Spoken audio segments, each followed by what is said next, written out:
Welcome Mutant Hunters to the first edition of Miscreated State of the Game, July 2018. I'm Alpha Gamer, also known as Dr. Alpha in the role-playing community, and I will be bringing you monthly videos highlighting the ongoing development of Miscreated, and covering where the game is right now. But before I do that, don't forget to click the subscribe button and ring the bell so you don't miss a video. Right, let's get into it. As some of you may know, Miscreated was updated to version 60 on the 21st of June, and what an update it was.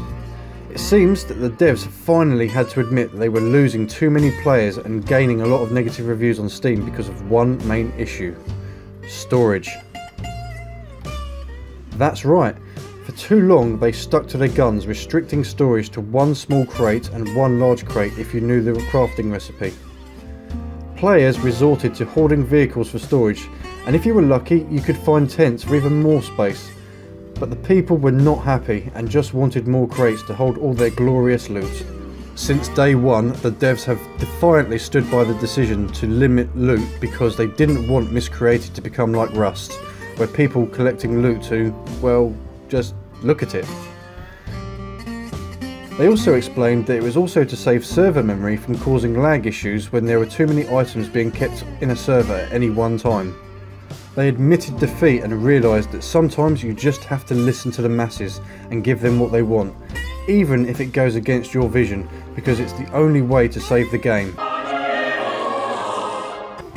So now you can craft 4 small crates and 2 large crates, giving you more than enough room to stare at your ill-gotten gains.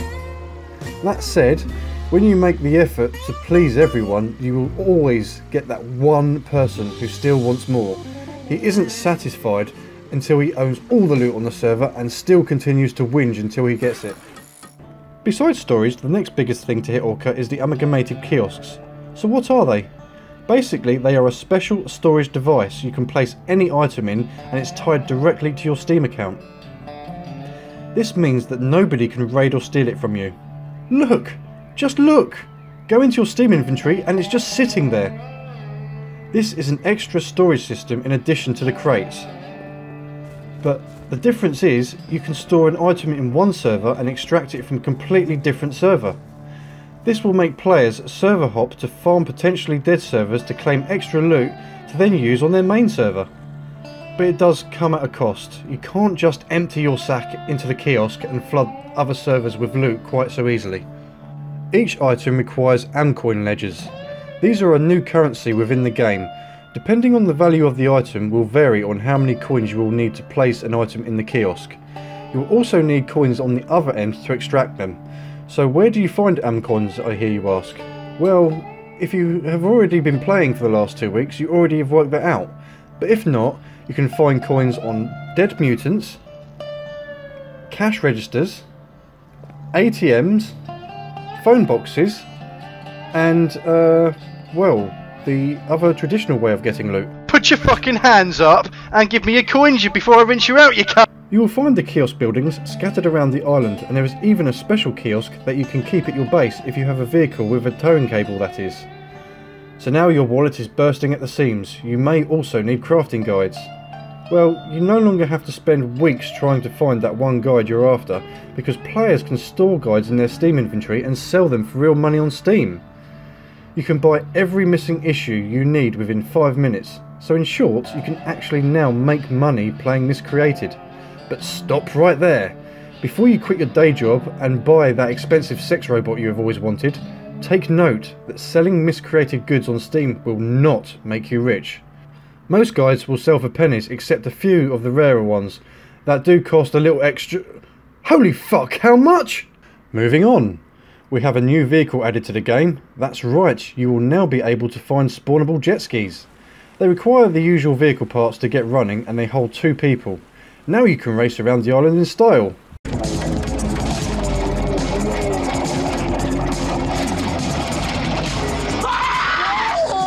The map has been opened up a bit more, and we can now visit the harbour area at the north of Hayward Valley.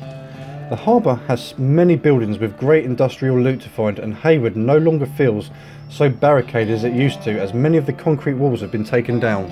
You can now access the cargo ship behind the harbour. If you approach via the beach, don't forget to collect edible seaweed and clams to stop that grumble. Eat it raw, you animal. Eat it right off the beach. The ship has medium quality loot, but be careful, it's usually protected by mutants, including the stabby ones.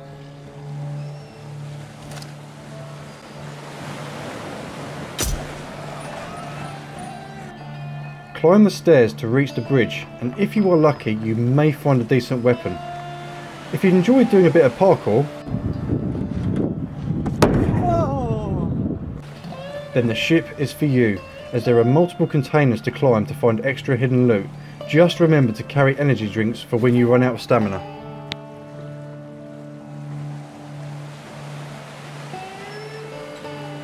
If you are travelling the main towns in Orca, you may notice something new in some of the backyards.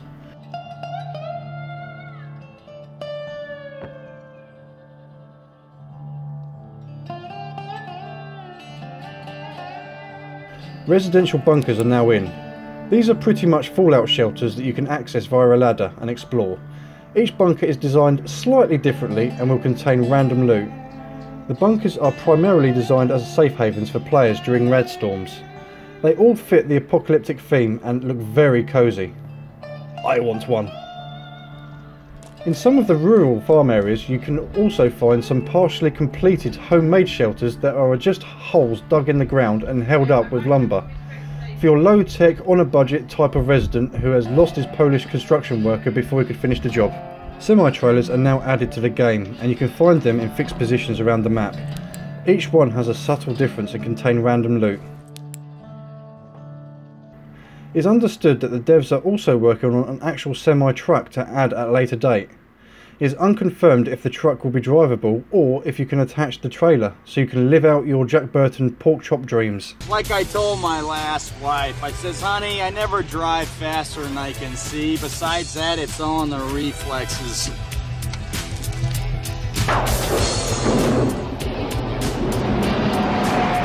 If you visit the fishing villages, you will notice a new fixed boat has been added. It looks suspiciously like the orca from Jaws. Get it? Orca? Anyway, it does spawn loot and is a work in progress, as the devs have teased us with a screenshot that this boat may be controlled by the player at a later stage. You're gonna need a bigger boat. The new log cabin is in. There are a few of them on the island in remote locations and remind me of the log cabins used in some of the early Friday the 13th films. Nothing amazing, but it's nice to see some newer building styles.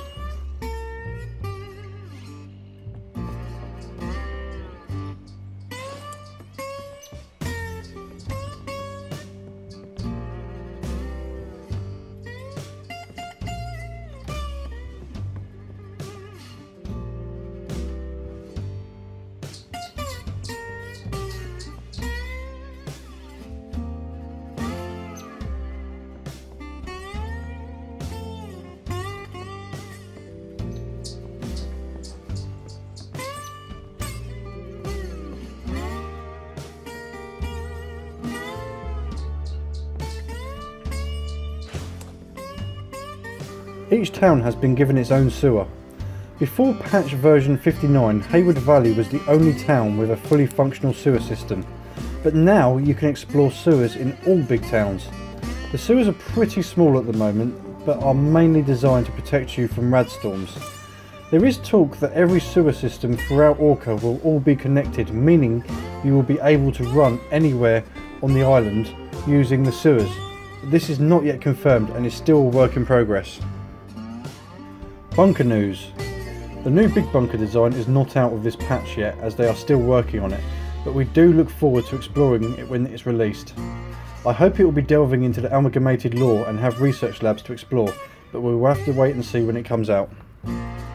Heat packs are now items you can find anywhere on the map, designed to keep you warm in cold temperatures. However, they don't do anything yet, as the devs are planning to bring active temperature effects into the game in the next update, so get collecting now so you are prepared.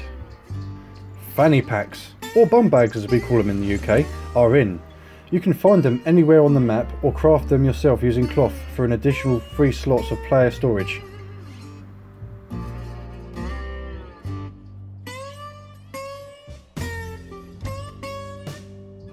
Weather and environment. The dynamic weather system is looking great. In addition to rain, thunderstorms and tornadoes, you can now add snow to the list. Yes, within minutes the whole map will be coated in thick white snow, making navigating a little bit more challenging when everything is white. The temperature system will be added shortly, and it will make survival just a little bit harder unless you are carrying heat packs or by making fireplaces to keep warm. Finally, we come to the radstorm I have been mentioning. Yes, it is live and it is deadly as fuck if you are caught in the open in the middle of nowhere. Make sure you find yourself a radio and keep it switched on, because it is your early warning that a radstorm is approaching. You will start hearing Geiger counter clicks. This is your first warning. Check the display and you will notice the background radiation start rising. You must find shelter in the way of bases, houses, bunkers and sewers. Both the sewers and bunkers offer you full protection against radiation, unless you are wearing a hazmat suit and hazmat mask. If not, you must start popping potassium iodine pills, as these will offer you radiation resistance, but only by so much.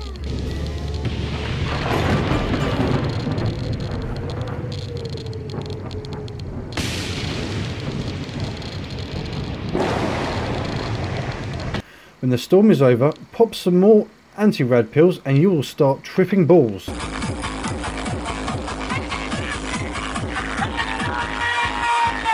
And yes, your radiation levels will slowly deplete until fully cured. If brutes weren't scary enough, the devs added something even worse, the spider mutant. This abomination from hell is nasty as fuck. It looks very much like the xenomorph from Aliens, and it moves ridiculously fast, making it hard to target. If that wasn't hard enough, it spits venom at you and will not only poison you but make you sleepy. Taking antibiotics will cure the poison, but beware its other secret weapon. The spider mutant will spit out numerous baby spiders that will track you down and explode when they get too close, because fuck you and your arachnophobia. The baby spiders look like facehuggers, also from Aliens. They scuttle towards you, but luckily for you it only takes one shot to kill them. Now run away and cry, nobody thinks any less of you.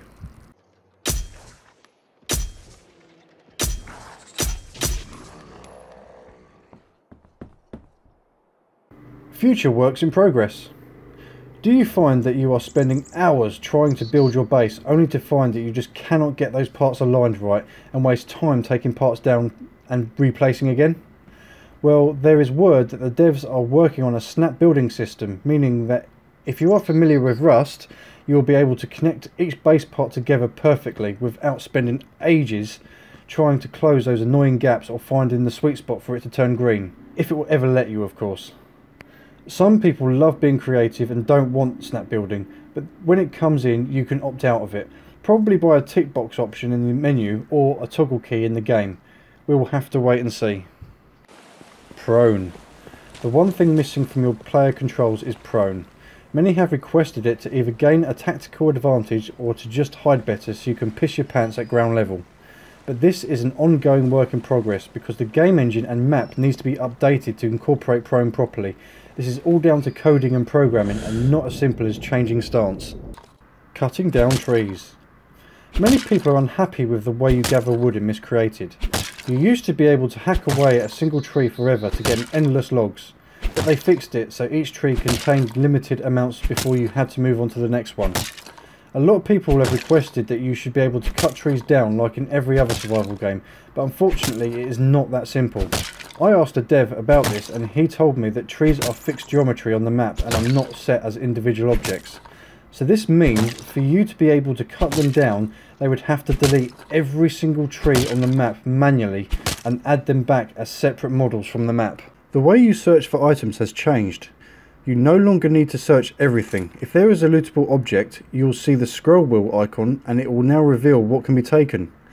Searching couches now displays as search cranny. And by far the biggest kept secret not shown on the dev blog, paintings now sometimes have hidden loot. You will have to look at one and you'll get the option to search hiding spot. This will yield useful items but has a low spawn chance. I have been told that the plant pots inside kiosk buildings also randomly spawn hidden loot, but I am yet to confirm this. So keep scavenging, and if you can find any new secret loot spots, please post them in the comments. This concludes my status report for this month. If you have any questions, please write in the comments section. If you want to meet me, you can find me on the Wasteland RP PvP No KOS server, where I will be doing serious roleplay as Dr. Alpha. You can watch my ongoing series now by looking through my channel in the Miscreated playlist. So until next time, stay safe and watch your six.